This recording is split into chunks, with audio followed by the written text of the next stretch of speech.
Advancing the cause of liberty takes more than just coming up with ideas. It means making them happen. This is Society and the State. Life, liberty, and your pursuit of happiness. Now, your hosts, Connor Boyack and Brian Hyde. Hey everybody, Connor Boyack here alongside Brian Hyde. We're talking to Matt Warner from the Atlas Network today, a fantastic organization that's helping freedom fighters around the world. So we're going to have a global perspective of the cause of liberty today. Matt, thanks very much for joining us. No, it's my pleasure. Maybe before we get into Atlas Network, help our listeners learn a little bit about you. How did you get into this? What's a little bit of your background? And then from there, we can lead into the work that you guys are doing at Atlas Network. Sure. Well, I grew up until I was 10 in Maryland, and then we moved down to Florida. So for the first 10 years of my life, anytime somebody visited us, we took them down to spend the day in D.C. So I got a thorough education, at least in free museums. And the swamp. we then moved, we then moved to Florida, and I ended up doing my undergraduate at Florida State in Tallahassee, where there is a free market think tank. And when I discovered that, I was so pleasantly surprised that such a thing existed, an organization that was just working on this. I had been influenced by things I had read. I identified as a libertarian as a middle school teenager. And I started working there kind of thinking like, oh, this is sort of, everyone experiments in college. I'll do this for a little while and then I'll get a real job. And as it turned out, I never left the nonprofit pro-liberty network of institutions. And it really is why I'm now in D.C. at Atlas Network. So it seems to me that that's not an uncommon progression for people. They find out a group working in their backyard, or they meet some people who are, advocating for a cause they believe in their community, and so maybe they get involved there. And then through just networking and surfing the web, they come to find out that there are people like them all over the world, and there are organizations like your own that are kind of facilitating and coordinating a lot of that. So it's not surprising to me to hear that that's kind of the progression for you professionally. So talk to us a little bit about Atlas Network. I'm sure very few, if any, of our listeners have even heard of the group. I never heard of it until I kind of started my own organization, and then through networking kind of stumbled on to who Atlas Network is. And full disclosure, we, Libertas Institute, are a member, gladly so, of the Atlas Network. So give us the little pitch, and let's begin talking a little bit about some of the great work that Atlas Network is doing. Sure, thanks. Well, we're a nonprofit. We were founded originally in San Francisco by a gentleman who had come from the UK, Sir Anthony Fisher. He founded the Institute of Economic Affairs in London in the 1950s, which was later credited with by Thatcher for a lot of the intellectual heft that helped form the reforms that she championed. And so that gentleman, Anthony Fisher, began to spend a lot of time helping other people start think tanks all around the world. And so Atlas Network it was his way to institutionalize that effort of helping others either start or improve or get connected with think tanks around the world. And what you said is exactly right in terms of there's something about finding that you're not alone in this that really drives kind of the way that we approach what we're doing, because we're interested in supporting and helping think tanks around the world achieve more for economic freedom than they otherwise would. But we do so from the standpoint of recognizing A, their independence, and B, that the best solutions are going to be locally grown. So we see our job not as as a paternalistic presence, but as a convener of different like-minded people around the world who are trying to build strong institutions that combine the rigor of very good defensible research around the ideas of economic liberty with smart strategies to popularize them and to communicate them in the form of how they can change the laws that govern society for the better. And so we do a lot of training programs for think tanks. We do a lot of grant programs where we're providing funds. And we also do a lot of award programs to celebrate and point out the successes that others can learn from. So we call that Coach, Compete, Celebrate model. It's designed to accelerate the effect of being part of a community of like-minded people, independent in their own sort of strategies for what they're trying to achieve and what they think is important, but learning from each other as fast as possible so that we can be very effective in what we're trying to do. Matt, with the work you're doing with these organizations worldwide, is there a common challenge that you encounter that many, if not most of them, are having to deal with? Well, I think one thing that we have to realize here in the U.S. is that if you register as a nonprofit and want to build a strong institution, we have tax law that makes it somewhat easy. You still have to win over donors, but there's a benefit to donors in their tax liability by supporting you. Many places around the world they don't have that, and so it's doubly a challenge, both in terms of raising funds, whether there's not such a strong culture of philanthropy, or just or at least in this particular type, or there aren't as many tax advantages. So we spend a lot of time sharing best ideas and innovative ideas for creating support for the kind of work that we all think is important. That's a common sort of capacity issue. But then, of course, all around the world, in terms of issues affecting economic freedom, rule of law is such a common challenge.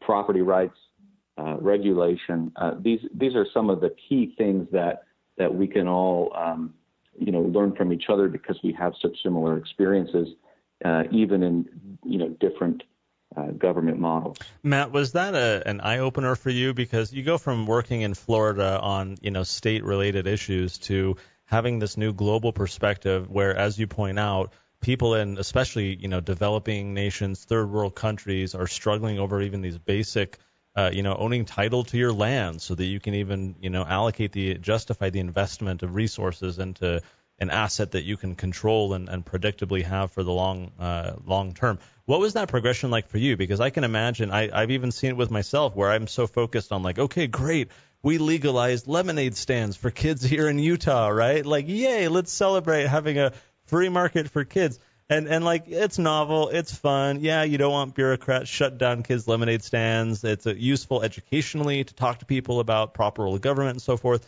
But at the end of the day, it seems that there's a kind of a degree, an order of magnitude of difference between a lot of the challenges that we face domestically, especially the state level, versus some of the more fundamental problems that some of our friends in other countries are facing. Talk to us about your perspective on that transition for you from Florida to this global perspective, and just your thoughts in general of what that effort is looking like internationally. Well, I think one of the things I spent the most time on when I was working on these kinds of issues in Florida was actually in response to the infamous Kelo decision at the Supreme Court, where in Connecticut it was decided by the U.S. Supreme Court after all these appeals that, yes, Pfizer could work with a local township to take the home of a woman and a bunch of other people because they might in the future have plans to use it for their own private interest. That became, as you may recall, sort of a firestorm around the country. Florida was one of the strongest legislative responses to tighten up our eminent domain laws. So I definitely had an experience working in Florida that made me feel, really part of something important. But as you point out, there are challenges around the world that are, even more sobering than that. For example, we supported a project out of South Africa where one of the organizations there had successfully in the 90s championed a reform that allowed those who were apartheid victims to get ownership of the land and the homes that they were living in that were government owned, many of which had been taken from their families in the past. And so just passing that one law seemed like a good step in the right direction. But then they later found more recently that that very few people were taking advantage of the opportunity to get their rights restored. And that's kind of puzzling to people who think like we do. You think you get the law right and people respond. But what this think tank did was go the extra mile to really understand the communities. And what they found is that people had so little trust in government that they said, I heard about that. It sounded like a joke. I didn't believe that I could actually own title to my land. So they did a lot of hands-on work to really put people together with the processes in place. They helped to simplify the processes so it wouldn't be such a burden. And then you had all these amazing stories about people who gained title for their land for the first time, including a woman who was in her 90s. And in fact, I believe she was like 99 years old, if you can believe it. And they had a land titling ceremony where the donor that supported the organization that then helped this woman get land, they got together and they celebrated. And my cynical mind, I think, well, that's nice, but a little, too little, too late. And this woman said something profound. She said, "Now I have something to leave my grandchildren." And I think it's a reminder that the institutions that we care about, rule of law, property rights, free markets, even whether it's a lemonade stand or post-apartheid reform to restore property rights to people who spent decades not enjoying their own property. All of these represent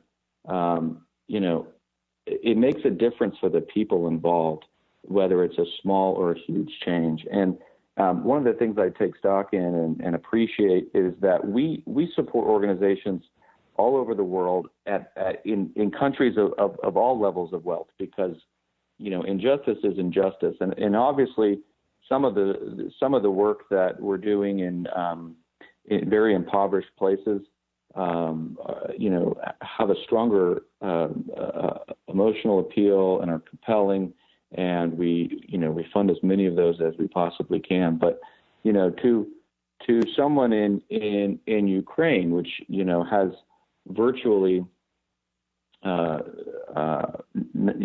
very little of the $1.90 a day poverty defined by the World Bank, you still have people who are trying to find their way through a crony system to make a better life for themselves. And some of the things our partners are doing to just chip away at these bad laws and these over bureaucratic, illogical schemes that keep people from being able to be creative and start businesses and provide value to society. It makes a difference. So I tell people, yes, we have it pretty good here, although we have a lot of things that continue to be a problem and continue to be unjust and affecting the lives of people in ways that certainly are worthy of our attention and our energy. Matt, the kind of work you're describing is work that's never going to be done. I mean, there's always going to be a need for what the Atlas Network and its associated organizations are doing. Are there any milestones, though, that you've hit? I'm giving you a chance to brag here. Are there any things that Sure. That you've seen happen that you would say, but we're especially proud of this milestone? Well, the big theme, the big message that I'm really excited about is there's something happening with mainstream economic development scholars and practitioners, which is, everyone knows the foreign aid model of the last half century is too paternalistic, too out of step, wasteful, props up corruption, creates a lot of problems. The problem is people just don't have a lot of really great ideas of what to do instead. And I think what's really exciting about the model that we follow here is we solve what we call the outsider's dilemma. It's extremely difficult as an outsider to paternalistically go and help someone somewhere else who's worse off and think that you've made lasting change, in terms of economic progress in an ongoing way. And the reason for that is that, the key knowledge for an economy to grow in a sustainable way, the key knowledge is not housed in technocrats at Ivy League schools. It's housed in the people themselves who know their own trade-offs and their own dreams and ambitions. And so we have been piloting an effort to do two things. One, support specific reforms by organizations in countries around the world who are trying to increase economic opportunity for the least well-off. And we measure success based on reforms that are achieved that improve the country scores of these countries on things like the Fraser Institute's Economic Freedom of the World Index or the World Bank's Doing Business Index.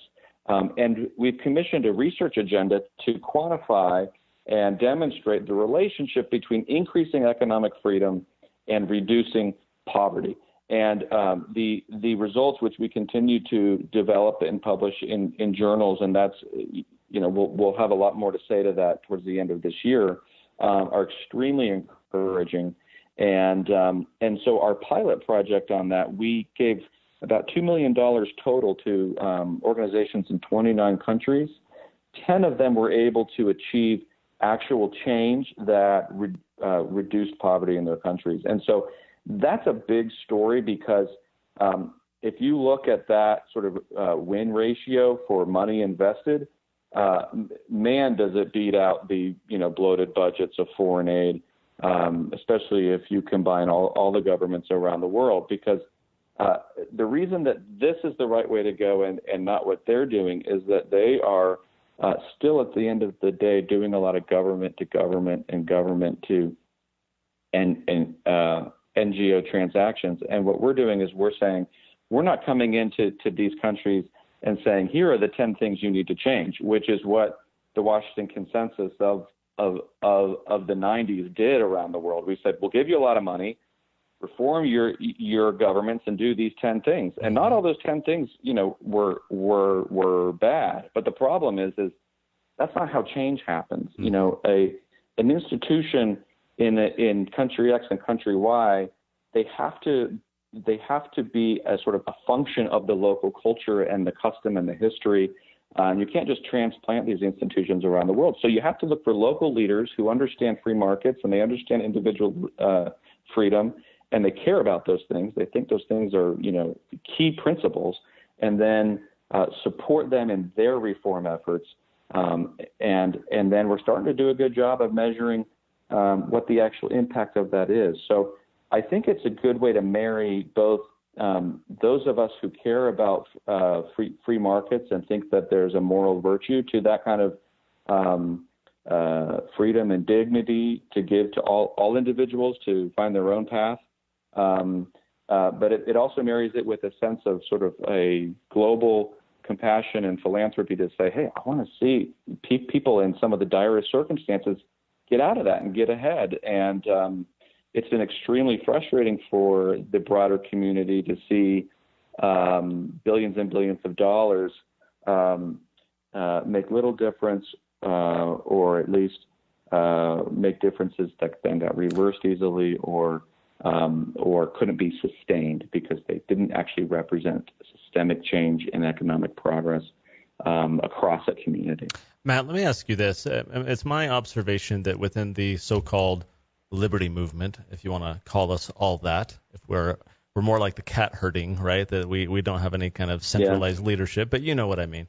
Within kind of our broader community, there's a lot of pessimism. There's a lot of disengagement. There's a lot of apathy, right? Like the problems are too big, the things are a mess. My sense is that for those of us kind of here in the States, not that we don't have reason to be upset, concerned, and even pessimistic about some of these problems that are very significant, especially when you get into some of the bigger issues like, war and so forth. However, it seems to me that having a global perspective changes that. And you have more than I do. I know you've been traveling a bunch and working with these groups and these freedom fighters, as I'll call them, around the world. What has having this global perspective on the cause of freedom done for your sense of either pessimism or optimism? Has this changed you? Does it instill hope? Do you see that our squabbles here domestically are more, first world problems to some extent than some of these more fundamental issues? How have you changed your optimism or pessimism in your experiences working for freedom internationally? Well, I'll tell you about, we have about 480 partners in 90 plus countries, and about at least once a year, maybe twice a year, one of our partners in one of these countries gets shut down by some kind of harassment, bureaucratic corruption, even